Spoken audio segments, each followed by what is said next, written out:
that calculates sometimes. That's all right. Yeah. I'm sorry. You're allowed, especially while you're in Thailand. Taiwan, but different countries. I'm sorry, Taiwan. Yep. Thank you. Different countries. Not everybody knows those are different countries, by the way. American education. Thai something. Thai something. Yeah, Thai something. The Taiwanese, not the Thai. I just as a heads up, maybe this makes it into the cold open. I don't know. I'm fresh. I'm fresh off a legit Taiwanese banquet where they serve a ludicrous amount of baijiu and whiskey. And I'm not saying that I'm unprepared or unqualified for this conversation, but let's just say that the engine just had an oil change and I'm well and truly lubricated. Buddy, you got a real good glow to you at the moment. Yeah, I'm happy. I'm in a good mood. I'm in a good mood. I'm in a good mood. What can I say? I've seen you carry on. I've seen you carry on very intellectual discussions in a much worse state than this. But I'll still offer. Do you need a pun again, boss? I'm not sure if that's a compliment or not, Dave. No, it's right. No, I'm good. We got to record it. No, dude, we're recording. Yeah, we're already recording. We're going back. Take no prisoners, man. Take no prisoners. No quarter. Garrett deserves no quarter. Yeah, dude. Garrett's hiding in the trees, waiting for the British. I'm hiding in the trees. Sauced.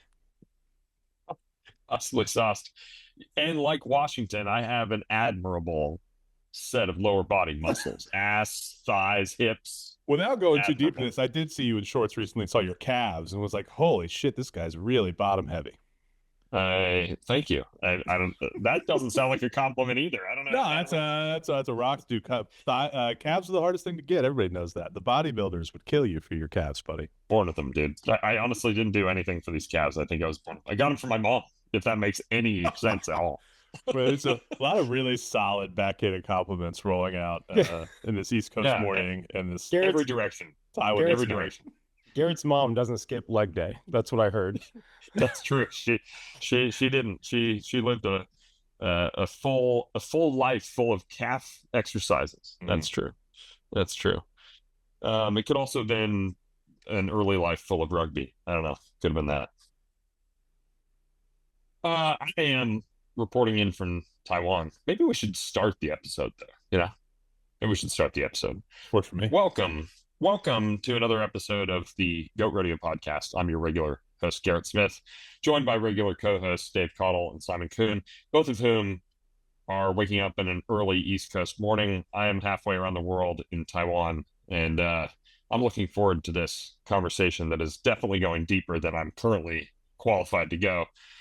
And I am reporting or hailing from Taiwan, and I'm currently attending the Taipei Aerospace and Defense Technology Expo, and it's a pretty interesting venue. And I've got to say, it's heartening because there's a lot of energy, positive energy about building deterrent and warfighting capability in Taiwan, recognizing fully that there's an adversary right across the Taiwan Strait. That's very encouraging. The not so encouraging thing is that their bureaucracy seems to behave a lot like ours in the U.S. In other words, slow and politically emotional and charged and all kinds of other stuff. Do either of you guys have Taiwan experience? Very I'm sorry, Dave. Thailand experience. Sorry. So the Thailand of the East, if you think about it. I have very limited. Unlike you, Garrett, as I know you spent some time in Taiwan in your youth. I studied abroad in China, in Shanghai. That's right. That's right. Which has a very different perspective on Taiwan. What's the punk scene, the straight edge punk scene like in Shanghai? I found out firsthand. It was a fascinating. This is one of my favorite all time stories. Let's go. So I spent a summer in Shanghai studying Chinese. I had language requirements that needed to satisfy, so I did some summer school there. And Shanghai's a huge international multicultural city. You find people speaking English on every street corner. Every sign is in English. It's very easy to navigate as an expat. So I eventually found some places that had live music, and I found punk shows, and I went to various things. And I found a Chinese punk band that was playing in Shanghai. And the lead singer, I'll never forget it as long as I live, was dressed exactly how I think of American punks of that era. It was, camouflage shorts that were cutoffs and a shirt for a band called Terror, which is an LA-based hardcore band. And he had one tattoo on his arm, and it was a bald eagle flexing its bicep with a banner that said Semper Fi. It was unbelievable. And I pulled that man after the show, and I'm like, buddy, we need to talk about your tattoo. And he, in perfect English, told me exactly what it was. And I'm like, have you ever left China? He's like, no. I'm born. I've never been outside of China in my life. It's the slogan of the U.S. Marine Corps. I thought it was a cool slogan, so I got a tattoo. And I'm like, this rocks. It's amazing. When the balloon goes up, that's one guy we can count on. Mm-hmm. I've got a photo of the tattoo. We'll be able to find him and identify him very easily. I kept records. It's amazing. Garrett, I have zero Taiwan experience, or Thailand for that, But there is, I mean, just the on the Army side of the things, I think for the last 30 years or so, we've assumed that, the boats and the people that ride on the boats, that's more sort of their domain, and we've been focused on like the Latvias and the Lithuanias and the Baltic states. So much more familiar with the Baltic region than Asia. Also, it's when you go through did you ever do the defense language aptitude battery? Oh yeah, of course. Yeah. I don't know what you scored, knowing you probably very high. I scored extremely low. Nice. So the overall the overall SF selection, where they're like, this is what you're good at, this is what you're bad at. Like, hey, you're really good at land nav. You did the Lego puzzle really quick. Like you're pretty smart. However, you are just awful at learning another language. I mean, we're really impressed. We're gonna have to get you French and a tutor and pray. It's really intense and they make it really personal. But even now that I couldn't even get Chinese. Now that you live in Upper Michigan, French is right over the border, so you might as well pick it up now. Everything happens for a reason. I didn't need to learn Mandarin, and apparently I would not have been able to. Very hard language that requires upkeep. I'll tell you that right now, because I've got nothing left. It does indeed, as I learned over the last 36 hours being here. It does indeed take some upkeep. I think I still got it, but time will tell. And my colleagues from Reveal maybe can report on the backside how I've acquitted myself. On the DLAB or DLPT, I think it's the Defense Language Proficiency Test. DLAB is the one that assesses how well you could potentially hypothetically learn a language. The DLPT measures how capable you are in an actual language. Time now, I scored pretty well. But you know what? I took that test like 18 months after having lived in Taiwan for 2 years, seeing no Western people, eating with no forks, only chopsticks, speaking only Mandarin every day, and a little bit of Taiwanese. So it was a good time to take that test. And then, so let me dig on one of my favorite military gripes. How well utilized do you think that capacity was by the United States military once they found out you were very proficient at an extremely rare thing? Yes. Are you asking Dave? They sent him to South America immediately. Yeah, right. This is great. He speaks Mandarin. How about Venezuela? Huh? Yeah. I knew a Russian linguist. I know a Russian linguist that got sent to Canada for his entire, and not like the Canada that's close to Russia. He just got sent to Canada randomly and did nothing with it. I'm like, I also knew another native Russian speaker who participated in Ukrainian elections back in the mid-2000s, and he became straight line infantry and spent his entire Army career at Fort Irwin, helping other units get ready for the fight. But never once did the Army go, hey, you speak a really rare language. We shouldn't put you in the desert of California. They're like, whatever. I'm not going to name names here or dox anybody, but somebody that we all know, a native Taiwanese American, but native born in Taiwan, went to the Army, became a chief warrant officer. He was a Green Beret ODA chief or commander, or whatever they call those guys. Obviously natively fluent in Taiwanese Mandarin, everything you would need to operate, in the foreign internal defense mission in a place like Taiwan.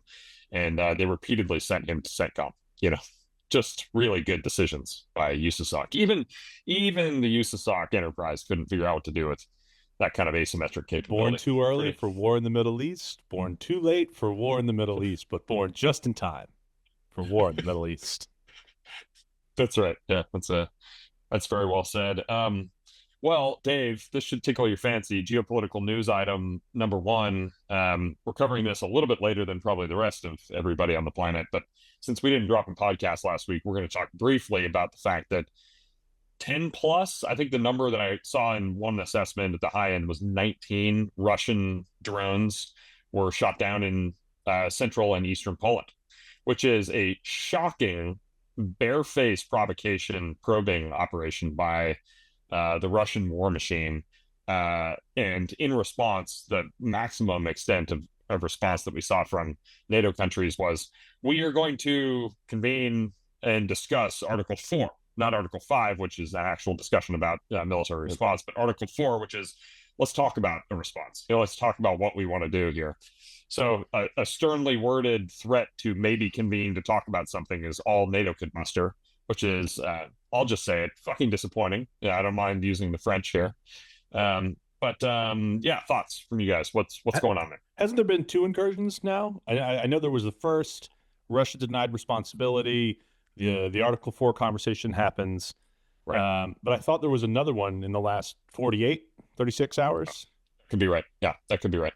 I don't know how many times we're going to say this, and we have an incredible track record dating back to at least Georgia, right? 2006, 2007. They're gonna test the limits. They're gonna see where we do and don't respond, and then they're gonna go invade wherever they decide is of their national interest. And they've been running that playbook for 20 plus years now in Eastern Europe. Putin, I say Putin specifically, has been running this playbook. This is very clearly his MO. Well, and I don't know if you're implying that they would potentially go into Poland, but I could see them testing Poland and NATO thereby, and then going into Moldova or Estonia, one of the Baltics, or Estonia, Latvia, Lithuania. Estonia's second largest city is quote unquote 80% ethnic Russian, which is the exact same like framing for Crimea. Totally. And the Donbass. Sure. And I think that I think Putin knows very well that if he starts going into actual NATO folks, he's going to have to hold other NATO folks at risk so they don't send their troops over to X, Y, and Z. And he also needs to find out where the line is of who's going to tolerate what. And every lack of response is an emboldening opportunity. It's really disappointing. Totally agree. He's trying to make space between, he feels encroached upon by NATO and is trying to make space. This is still pretty unprecedented, right? Like Poland is not trending NATO or a NATO recruit. Poland's a full-on NATO member, and the drones went in like 300 kilometers. This wasn't like, oops, one went over the border. It's really hard to squint and believe that it wasn't completely intentional. So I will say this though, Poland is still a former Warsaw Pact member, and it was like that first tranche of former Warsaw Pact members to join NATO. So I'm not saying that there is such a thing, but to the extent that there was like who are the real NATO people, I think this is very clearly that's our former stuff. And that's how Putin frames these conversations always. It's like, now these are our former guys. I can do whatever I want here. And that's the message I see them trying to send. Anything that was USSR is mine. That's my sphere of influence, not NATO's. Back off. So we all agree. Not a very spicy topic when we're all so fully aligned that this is wrong. Yeah, wrong. Well, does Article 4... Forgive me, Simon, you probably know better than I do. Has historically Article 4 led to Article 5? That's what you're doing, right? You're calling a meeting to discuss the seriousness and then potentially progress, correct? And the plan. It's planning for an Article 5. Yeah. But there's no automatic trigger. So like there's nothing that happens inside of Article 4 deliberations that like causes Article 5 to be triggered. Do you think, hold on, I mean, can you imagine a Trump administration participating with enthusiasm in an Article 4 conversation that leads to an Article 5? I almost I'm not saying that it's right or wrong. I'm just saying given the de-escalation or NATO can take care of itself, or Europe can take care of itself rhetoric that Trump's been espousing for, years at this point, maybe even decades, skepticism, NATO skepticism. I just can't really imagine the U.S. jumping into the deep end on an Article 4 that progresses fulsomely to an Article 5. So I actually action. completely agree. And honestly, if I'm NATO members, I would not even factor the U.S. into my planning. Which is to say, if I'm Poland or if I'm any of these border states with Russia, I'm clamoring for Article 5. I am preparing to carry as much of the load as I can myself, and I'm hoping that my European allies join in. I do think there is a unique piece now where the U.S. is unlikely to participate, but the U.S. private defense industry is almost definitely all in. So you're going to get the Palantirs and the Andurils and the Lockheeds and the Boeings. They are going to show up. You just need to spend your own money. And for some people, that'll be a hard conversation. But, I mean, Britain just signed another $1 billion deal with Palantir. I guarantee you, if you have a land border with Russia, it's not a hard conversation. Everyone is now very seriously like, okay, well, we know to pitch in, and we know from our close circle of congressional contacts that the foreign military sales apparatus in the U.S. government has been significantly activated and energized in this Trump administration because it's a way to asymmetrically support ongoing security efforts around the world and profit thereby, right? I mean, it's an interesting mechanism that that in some ways it is directly or indirectly, I suppose, supporting a war effort, just not directly getting involved, which I think, it threads the needle for a Trump administration that is skeptical of intervention, and probably rightly so. I'll go so far as to make a plug for one of our congressional friends, because Congressman Zinke, our rep in Montana, has a pretty significant foreign military sales reform bill that I think would go a long way to unlocking private American security companies to go participate and help and assist these European allies when the U.S. maybe doesn't want to expend that political capital. And I'm pretty disappointed that Congress has kind of punted on taking it up. I was hoping to see it get rolled into the House NDA this year, and that didn't happen. But it's possible if this becomes a more heated topic that puts more attention towards, companies that want to get their stuff into the fight and want to be able to help these allies. I don't know how else to say it. They're coming for you next. Yeah, there is no backstop to where Russia wants to extend its influence, and I think it's a very different perspective from China, who I don't see in the same way. I do not see China as this expansionist military power that's looking to stretch its military tendrils everywhere, but I do see Russia that way. Yeah. It'd be interesting to get Congressman Zinke on the podcast, maybe even to talk about that bill and what it could mean and how to navigate the halls of Congress to get it on the floor and passed. He is the chairman of the Foreign Military Sales, or FMS, task force in the House Foreign Affairs Committee, and we've had a number of discussions with him and his team about what this could mean for upstart companies like ours selling into the international domain. I just came out of, as I said in the cold open, I don't know if it made it into the cold open, actually, so I don't know if I should even say that, but producer Ian will figure that out. Yeah, he'll figure that out. I'll figure that one out in post. But I just came from a Taiwanese defense contractor banquet dinner, and that was actually one of the main topics of discussion. It is, how do American defense technology companies, specifically the startup cast like us, how do we lever the FMS mechanism to deliver capability at scale to partners like Taiwan or others in confronting security challenges? Dave, I might have stepped on you. Go for it. No, it's okay. I was just going to wrap up the Zinke bill with asking Simon to summarize for me if I have it incorrect. Before we have him on the podcast, he was recommending that we basically increase the thresholds, right? Like inflation. It's a pretty comprehensive bill. It's not small. It's not any one singular thing.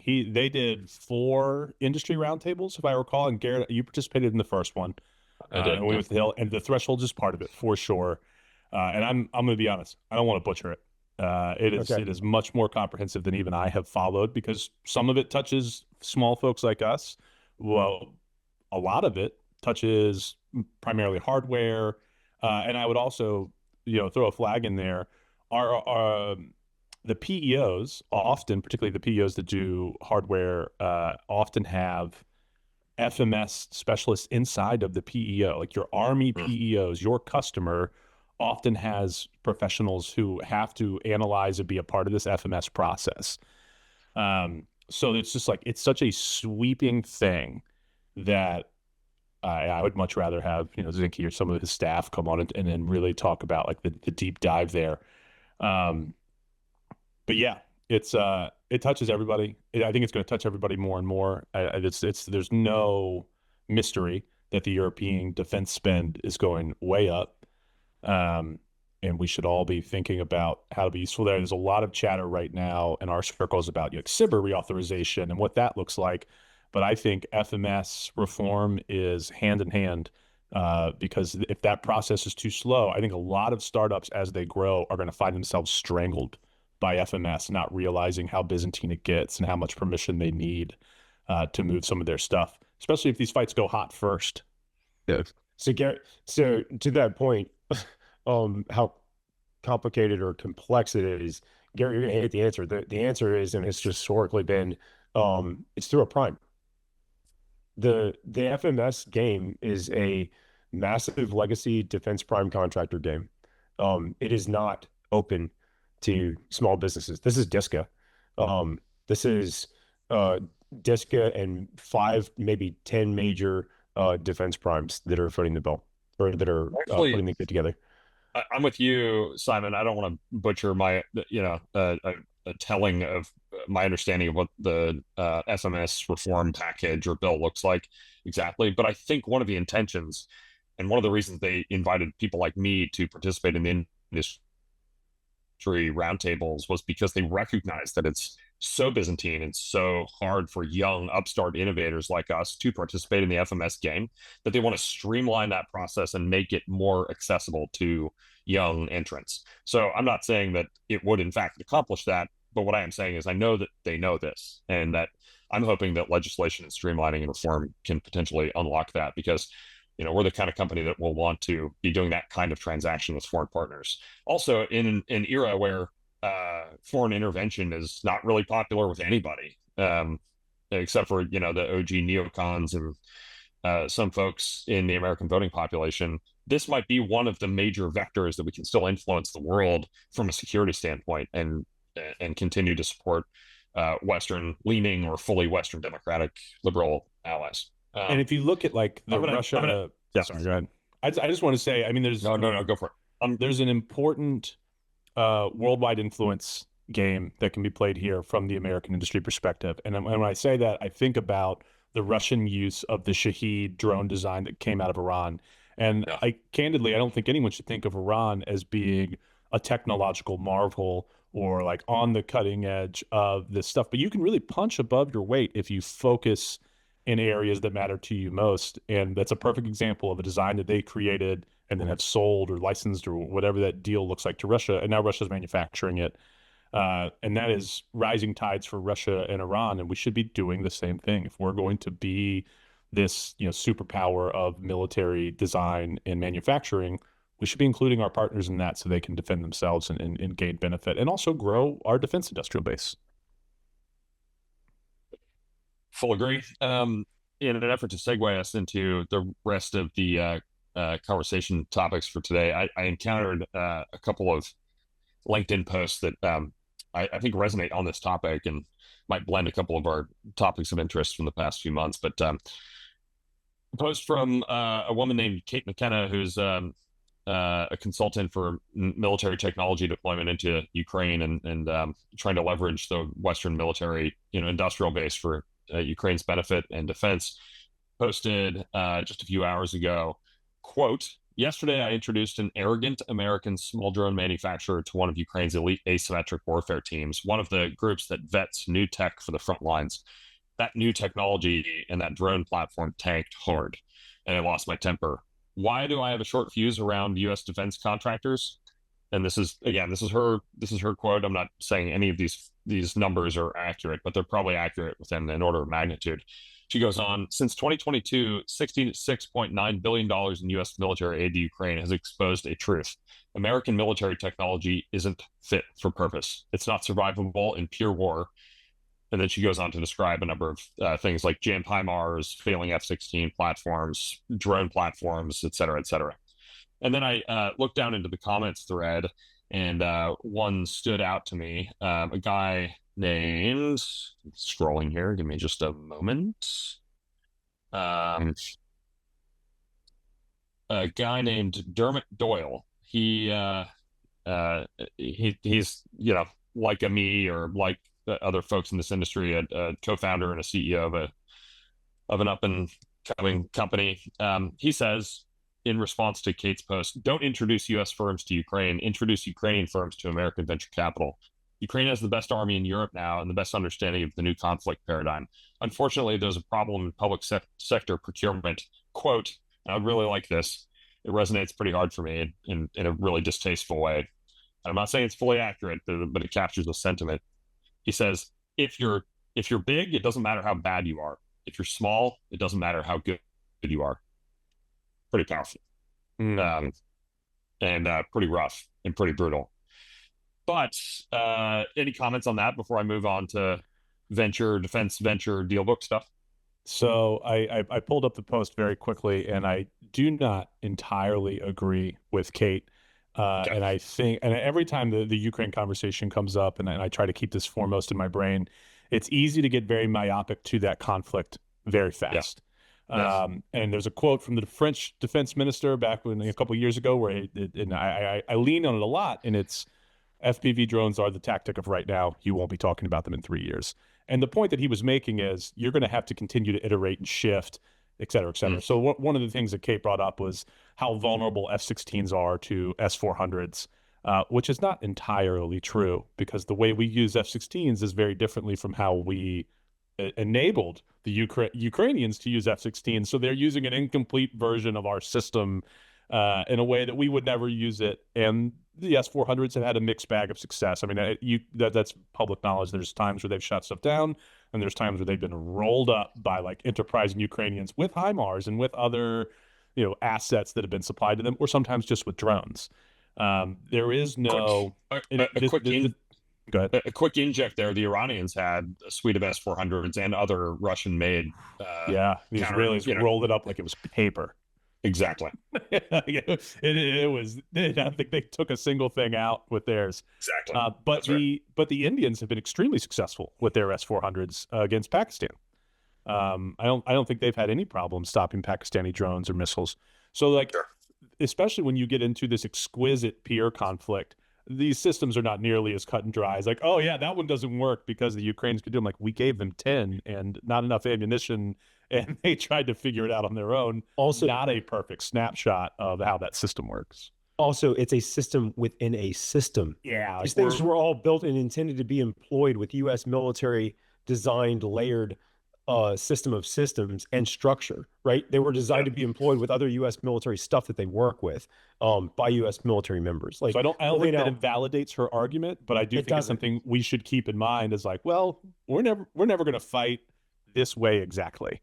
And we should not try to replicate too hard fighting this way exactly. We should look for the thing that works, the lessons that we can learn here, and incorporate them into the American, construct of waging war. Well, absolutely. So I don't disagree with the sentiment of the post at all. Let me pull on that thread though just a little bit longer, and I'm at risk of elongating a conversation that's been going deeper into the pod than I think we were expecting. But my sense is that if American tech startups, and this is most germane to the small drone manufacturer, that crew, if they attempt to build something that is fit for purpose in Ukraine, then it's more likely than not that the U.S. DoD won't know how or why to buy those things, because it doesn't fit into the system of systems layered kind of technology ecosystem that contributes to the greater American war power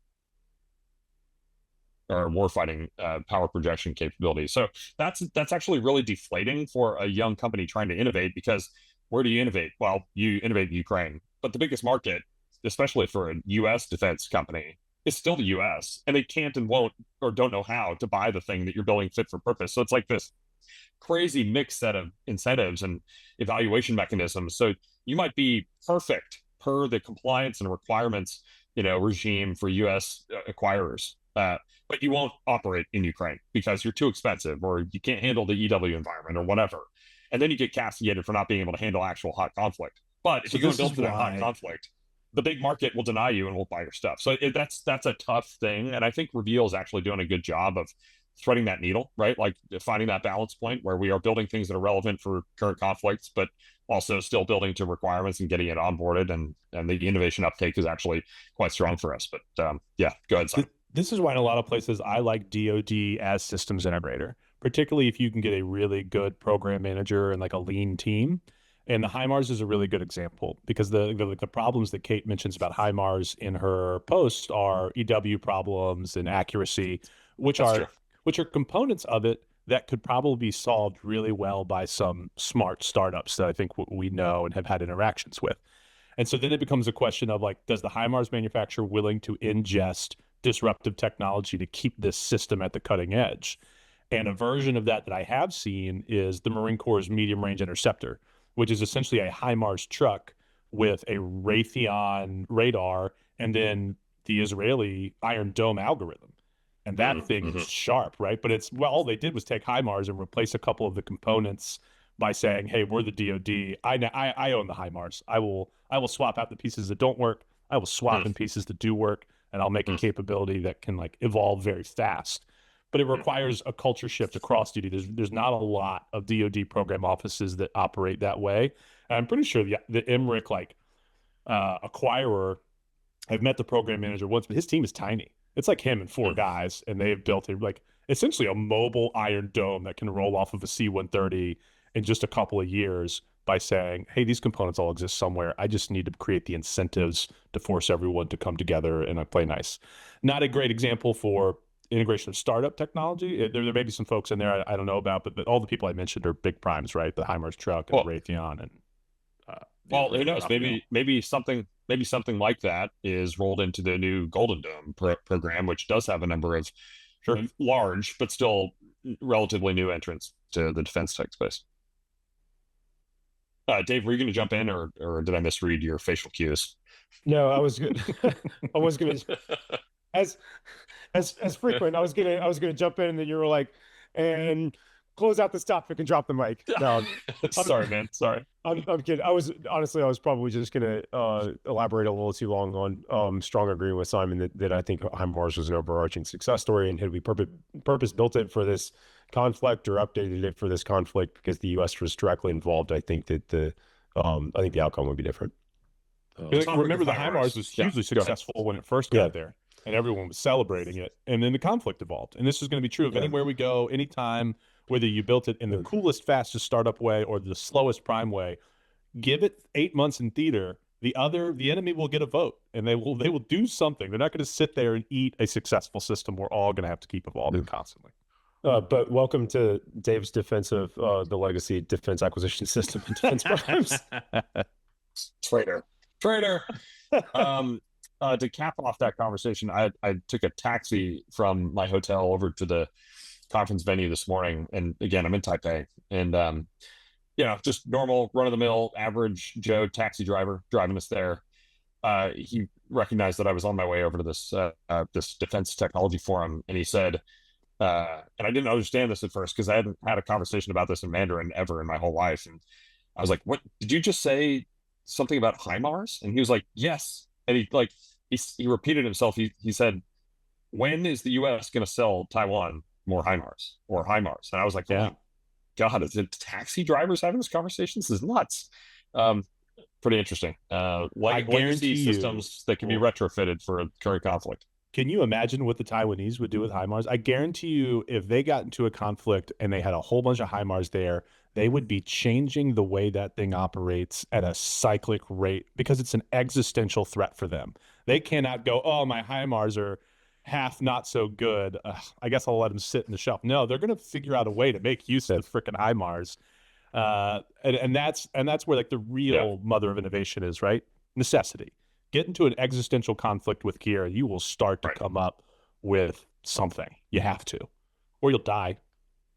Yeah, I mean, this is why Kate's comments resonated so strongly with me, given my recent experiences in and around Ukraine, Israel, Taiwan. Right, these are places where the conflict and the reality of geopolitics is so much more existential than anything that we experience in Middle America. Like it's just we're so distant from it, and our bureaucratic processes and the electorate are just so distant from these problems that it just doesn't rise to a level of existential necessity.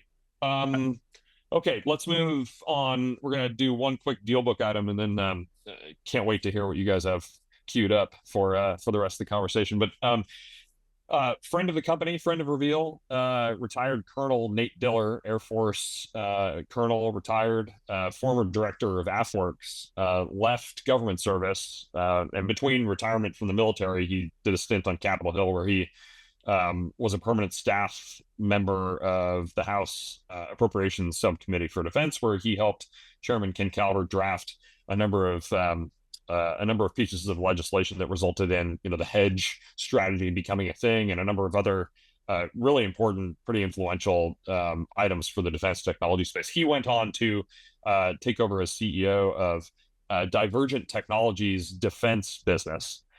Divergent Technologies is a much larger kind of dual use company, and Nate Diller went and took over the defense business apparatus, and that the entire outfit, Divergent Technologies, recently, I think last week, closed a $290 million Series E funding, which took them just north of $2 billion of total enterprise value. Pretty interesting. It's clearly a dual use capability, and they've got a patented technology called DAPS, Divergent Adaptive Production System. And it's all about digitizing the manufacturing process, additive manufacturing, and a bunch of other stuff. Simon, you know Nate probably better than I do. Any comments here? First, I just want to say congrats to that team, but pretty good stuff coming out of a dual use company. Yeah, I'll front load this with a caveat. I'm a huge Nate Diller fan, and I'm really excited for him. I'm excited for Divergent. I think it's awesome. I can say that Nate has been. If you don't know about Nate Diller, you should get familiar. He's really affable, and he's out at a lot of the events that we all go to, and you should introduce yourself. But I remember when Nate was in Congress talking to me way back in the yesteryears of 3 years ago about the need for more procurement dollars in the U.S. budget, and it was such a simple. And we talk about it all the time still. And Garrett, it's one of your favorite talk tracks of, don't give me a VC fund, give me contracts. That will generate way more. And that was, I see that as hand in hand with Nate's desire to see more procurement dollars being appropriated, because that's what that is. The creation of the American industrial base for defense and the growth of all of this stuff that we care about requires that the DoD buy stuff from companies and not just pay companies to limp along in like infinite research feedback loops. Horse of mine. Yes, exactly. Yeah. And Nate was speaking that language and has been for a very long time at every echelon of government you can imagine at this point. So I'm very excited to see him in the private sector, putting his money where his mouth is, and plowing that field. Yeah. The thing that I always cite in this regard, and I don't know if this is a segue into one of the next topics, which I think Dave wants to dig into, which is the upcoming Army FUZE program. But your comment about instead of public sector investing into private sector enterprise, instead be a good buyer and actually buy things, and that incentivizes private investment into the category that you're interested in. And the anecdote I always cite is Paul Kwan, who's one of the managing directors or GPs over at General Catalyst and runs their global resilience practice. He said in a forum that I was present at, he said the NATO Defense or the NATO Innovation Fund, which had NATO states contributing, I think, $1 billion or so into basically a VC style investment fund that was going to be managed by committee at NATO level, which sounds fucking awful. Again, sorry for the French, but it sounds terrible and bureaucratic. That was going to be largely ineffective. And if NATO was really serious, instead they would let $1 billion worth of contracts, buy $1 billion worth of stuff that they think and care about, they think is important to care about, because that would incentivize an additional, $2, $3, $4 billion worth of private investment into those categories, spurring on more innovation. So I'm with you in that regard. I know you probably didn't want me to climb up on that soapbox, Simon, but I did anyway. I teed it up for you pretty specifically. But I do want to segue this into the Army FUZE program. I want Dave to tell me what FUZE is. Garrett, I think you and I have both done some reading here, and I scratched my head pretty hard. I'm not very clear on what FUZE is, and I have thoughts based off what I know, but I want to hear Dave tell me. You guys, Dave, help. Dave, the defender of the legacy acquisition system. Go, Dave. You guys are not alone. The journos took a couple of attempts, didn't quite make a ton of sense. We had folks at the event where this was announced that took notes, and they were a little confused as well. I'm not sure, to be honest. So I love the Army. I love the Army as a customer. I'm not sure the Army is 100% sure what FUZE is yet, or what sort of authority and funding it has, or how it's going to work. But it's pitched as the solution or a solution to go faster, right? You pitch your technology against a need, and these are really predictable, high priority items: UAS, counter UAS, electronic EW, sentient effects tools, energy resiliency, access to space, kind of high priority items. So in theory, you pitch your capability. If it passes the first sniff, they get it directly in the hands of a warfighting unit immediately, who tests it. And if the warfighting unit likes it, you're on contract and you're producing things and moving out, delivering capability to the unit. When asked questions about the mechanics of how that's going to work, I don't know that we got a lot of detailed answers. What are the authorities that are going to allow you to do that? What is the funding that's going to allow you to do that? There were some answers on the funding, which is, they're expecting to basically divert funding from failing or legacy programs, weapons or systems that are not as relevant as the ones that I just mentioned here, UAS and counter UAS and EW and energy and that sort of thing, and basically create a FUZE slush fund that can be, leveraged for contracting in a whole bunch of ways, up to like $750 million annually. So they had some answers on, how they intend to fund it, which makes sense, which is we're going to push out old stuff. On the actual, like, how contracts are managed, how things are awarded, how we're going to keep up with that speed, and what the authorities are and who has them. I don't know that we've gotten clear answers yet. We're supposed to get a bunch more at AUSA. Go ahead, sorry. No, I'm going to get snarky. Go ahead. Be serious. I got mean thoughts. I'm just waiting for it to run out. Send it. Go ahead. I'm done. Eric, you're first. Okay, let me lay down a couple of thoughts. First, FUZE. In the article that I read, Breaking Defense, they call it FUZE, FUZE. But the acronym is Future, Urgent, and Strategic Enhancement. Where did they get a Z from? I don't understand that. That's Army math. That makes perfect sense. That one makes perfect sense to me, actually. because okay, all right. I get that there is a reference or an allusion to a different thing, but I mean, come on. You're right, Simon. That does smack of Army. There's a reference to a TNT box that you push the plunger and nothing happens. Yeah, the plunger. Yeah, totally. Yeah. Like a Looney Tunes cartoon. Yeah. Second, they keep pitching it. I don't know if this was a Breaking Defense like interpretation of the comments, or if this was directly said over the podium in the announcement, but they keep referencing this kind of VC style of whatever, and they reference spirals or spiralized acquisitions. Okay, so I don't detect anything close to VC style anything in what I understand them to be approaching, except maybe in one way, and let me get to that. But the first thing is spiralized, which I never really understood, and did a bit of poking and research. I actually think that the spiralized approach might actually be a significant change in the way acquisitions have been done in the past. It is, Dave, I think as you said, you buy early, you buy significantly, but you buy early to motivate and incentivize the builders and whatever innovators that are delivering the new technology. And then as those things get competed in and refined over the first spiral or the second spiral or whatever, they step up the investment or the procurement of said items And the thesis there is that you get capability and then it gets refined and competed over time through multiple spirals. So I'm getting to the point where I think I understand the VC reference, like why they think this is kind of VC in style, because VCs make a lot of bets early, and then as their portfolio matures, some of those entities, some of those investments die off, and the successful ones, they pile more money into it, right? So it's a little bit like a VC in that way. I kind of get that reference. I think they're just trying to kind of virtue signal or something, Bingo. They're just trying to get like the sex appeal of the VC reference. But I think that might actually be a significant change. Dave, can you comment on spirals as like maybe an innovation? I think you actually found the goodness here.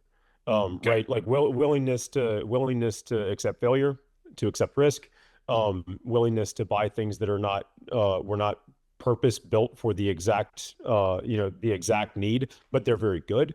They Yeah. can be procured, they can be tested, and then they can be upgraded to, they can be tailored to meet the specific need. And it's okay if we try 5 things and 4 of them don't work. Yep. I think that that's the goodness. If you've got a, EW capability that was used in mining, or a drone, is used in mining, and you show up and say, hey, I've got this UAS system, or I've got this CW capability, or whatever it is, we're gonna go, okay, this isn't perfect, but it's worth testing. It's worth handing to a unit, worth letting them play with. We'll buy 100, and we'll give it a shot. And if it doesn't work, that's okay. We'll try something else. And if it does work, that's where the VC. And if it does work, and it shows a lot of promise, we're going to put you on contract, and we're going to plan to scale it, and we're going to plan to tailor it and design it for manufacturer, widespread manufacturing. We've talked a few times about needing to increase the risk tolerance of buyers, and perhaps even pushing authority down to responsible commanders to make acquisitions decisions and adopt the risk. I got to be honest, I've met plenty of commanders in many different services, and there's such a culture of risk intolerance amongst those people, and especially in the contracting officer and acquisitions corps. I just don't know if you can overcome that cultural barrier without like a generational change. I don't think we're know. solving for it. We're not solving for risk here. And I have many complaints, but I'll start top of funnel. Because let's look at this very premise of a venture capital model. Venture capital dumps a ton of money into a very wide variety of options, and it winnows down into fewer, larger bets over time based off of success. Yep. And hopefully you hit a couple of big ones that return all of your costs from all of your previous bets and justify everything. That is the profit motive. That doesn't exist here. So let's assume this is successful and they spiralize down to 3 big winners on any sort of program, and they spent a huge amount of money to get there. No one is going to look at them and go, awesome. You got 3 big winners and that's what they wanted. And you spent all of this money that went nowhere, which is the venture model, like this huge amount of initial investment for all of these things that just didn't work and died on the vine.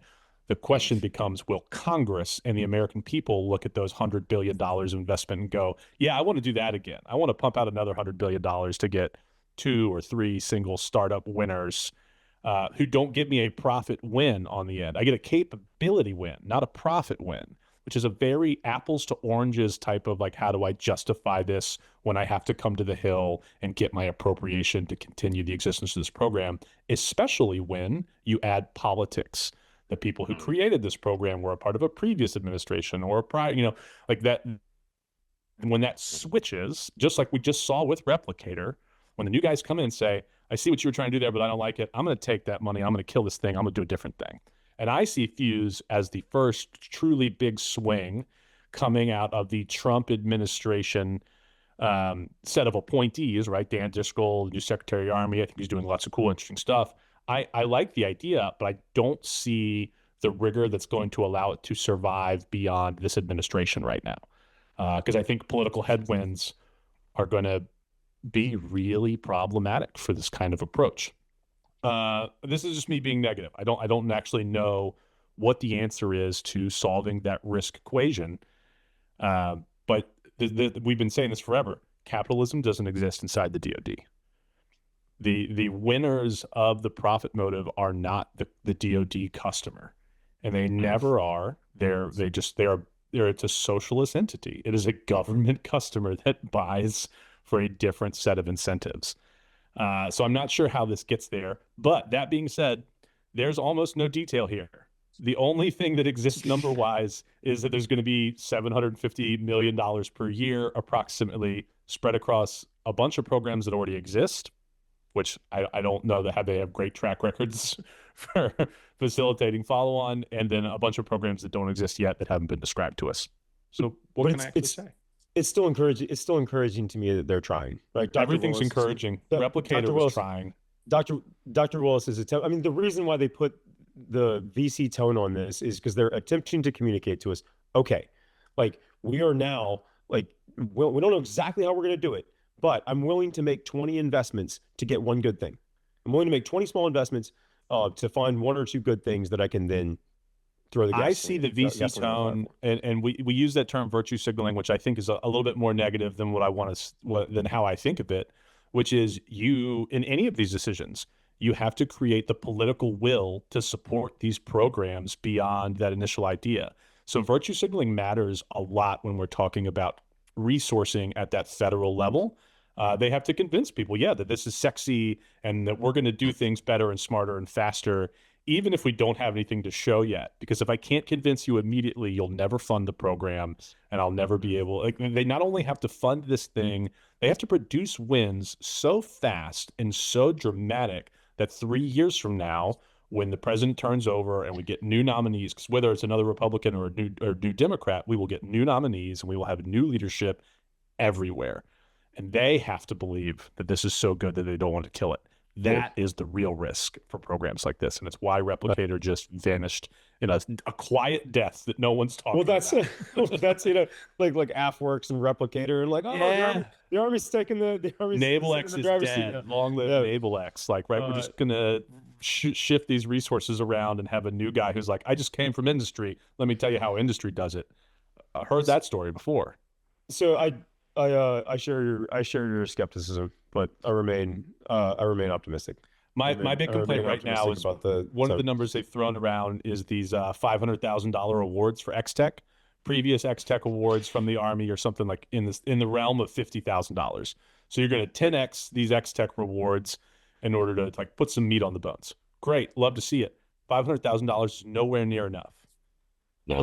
Your competition awards need to be a couple $1 million at the bare minimum. Like, that is a small entry level award in my opinion. $2.5 million. Those are what your bets should start at. But if X-Tech is like the way that you place a number of small bets, again referencing this kind of VC model at the early stages, the small bets should be 2.5. That's a seed round. The small bets should be seed rounds, not $500K. That's an 1.5 FTE. It's still, who do you work for? Better. My God, that's still better. That's FTEs. Yeah, you got to pay benefits. You got to do yada yada yada. Right? Like that's real life numbers, not press numbers. Like, a person costs $200,000 to $300,000. That's life, fellas. I don't think it does. Close your business. Was that a humble brag, Simon? Like, I know you're a very valuable. I cost more than $300,000. I'll tell you that right now.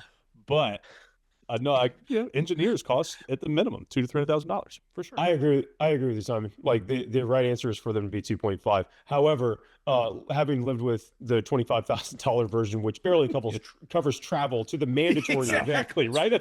For the team, like I'll certainly take 500 as an improvement. But to circle back and answer Garrett's question, which I think is actually separate, Garrett, you're saying, hey, Dave, whatever happened to that authority that the commanders were supposed to have that you've been talking about for a while?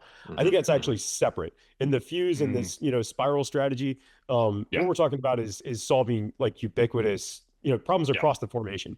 We're talking about in the context of commanders solving problems. That's problems that's unique to their metal or unique to the organization. And I actually think that's coming in these same rooms as we heard about FUZE or got more context on that. We are still hearing a very likely policy in the new fiscal year that 06s may buy from a massive approved list of technologies that probably looks like a grown-up version of the DIU Blue List.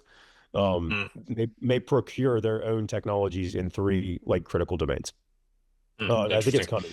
I still don't know how that's going to be funded, but my assumption is it'll probably be maxed at the simplified acquisition strategy or the simplified acquisition threshold. So that not all of them need contracting officers and all that sort of thing. So you probably have every O6 in the formation getting about $250,000. Yeah, let's be honest. We're not funding anything because we're going to shut down the government. Let's get to that in just a moment. Dave, I fully understand those were two disconnected items. And I think the way that I lumped it all together, it seemed like maybe I was attempting to fuse them together. See what I did there? The S or a Z? Nailed it. I know. Yeah. Z? S. No, S. S. So I listened. Here's a half aside, and then we can move on to the next topic. I listened to a very compelling discussion by Jim Lindsay, one of the senior directors at the Council on Foreign Relations, on his podcast called The President's Inbox.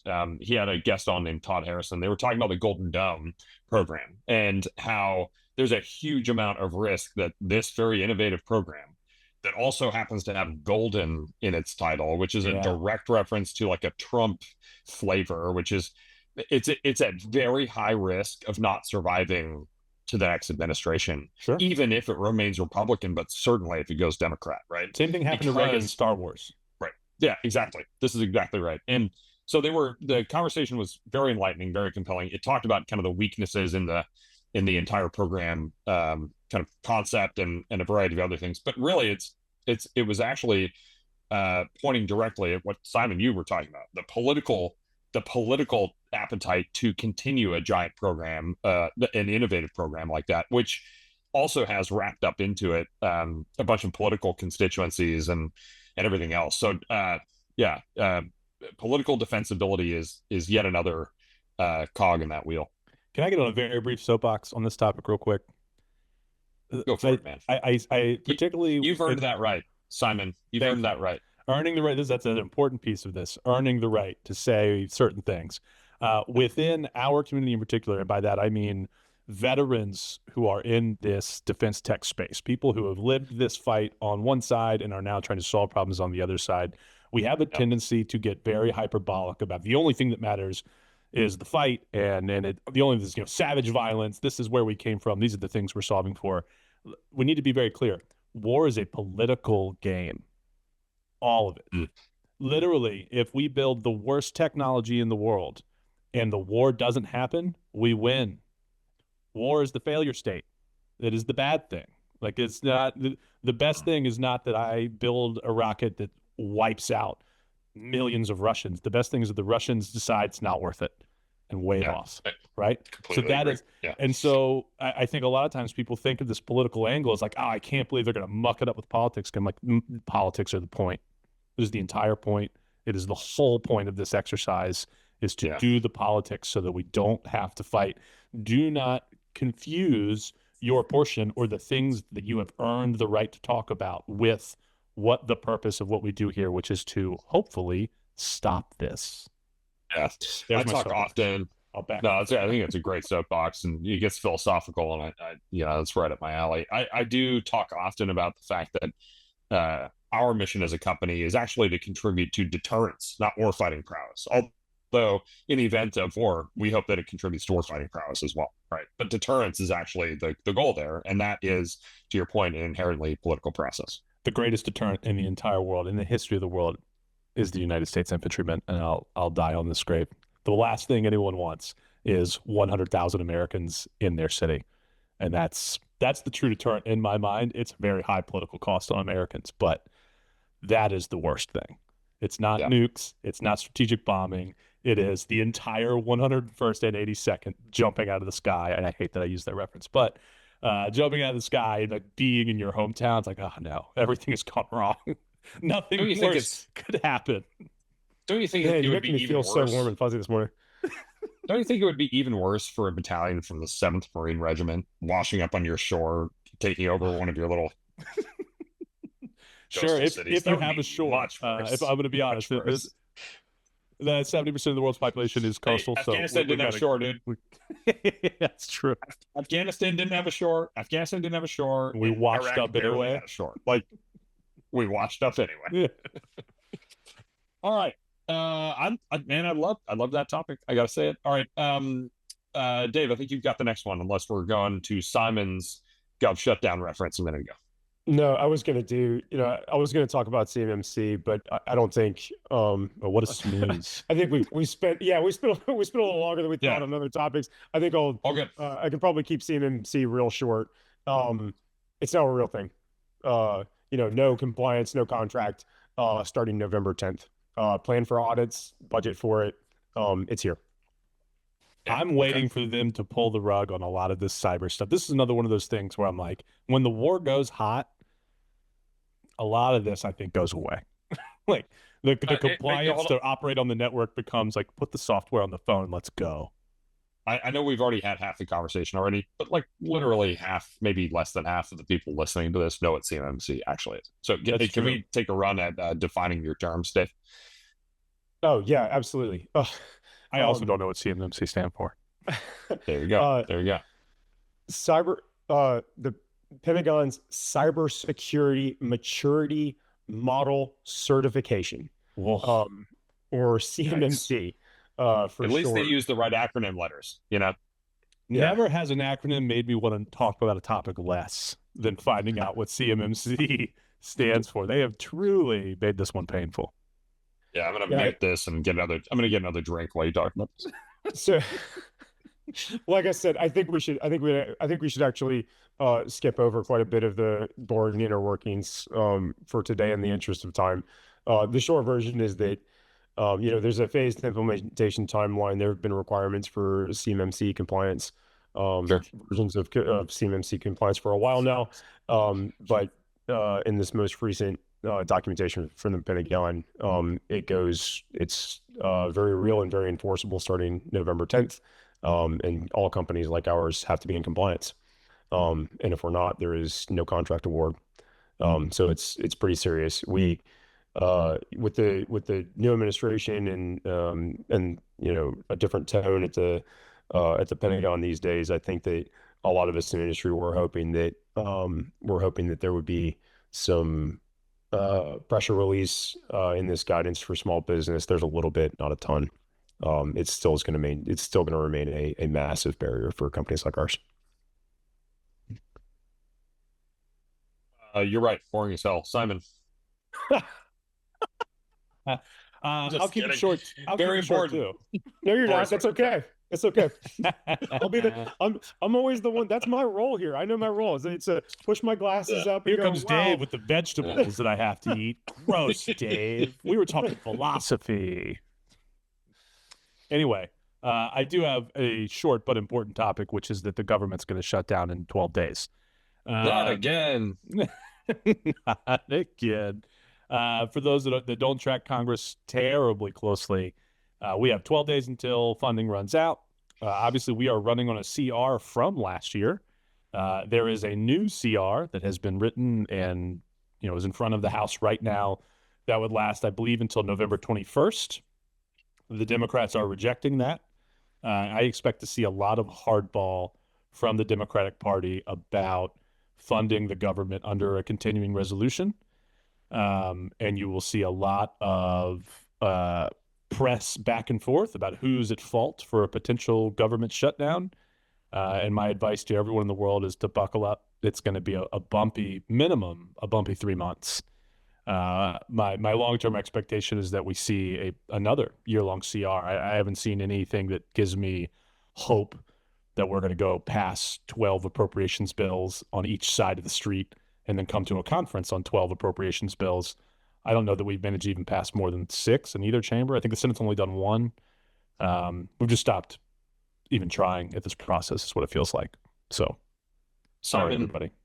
What does this mean for an innovative defense technology startup like Reveal? It depends on how you're getting paid right now, right? So if you're getting paid on past year's appropriations and the money's already obligated and you're already spending it, it's already cash in hand, you're fine. The DoD has largely, not everywhere, but largely adjusted to life under the CR. They have been existing under CR for a long time. The real world impact is that they don't get their full budget the way they would under a normal bill. So if I get a 3-month CR, I'm only going to get 3 months of my fiscal year budget when that thing passes. So I'm not going to kick massive amounts of money out the door. I'm going to kick partial amounts of money out the door. And everyone's going to have to learn to live with this like drip feed of funding on whatever period of work. Used to be a lot of concerns about new starts. I think we have abandoned the world where we, declare that there can be no new starts under the CR, because the CR is now so common that we have, written language to allow for those things to happen. I will also say that if you're or like we saw this last go around, you'll have senior members of Congress write a letter to the SecDef or SecWar, saying, no, this is how you're going to spend the money. So it's slightly different topics, actually. The new starts was written into the hard text of the CR. You can start DOD, DOW, you can start new things.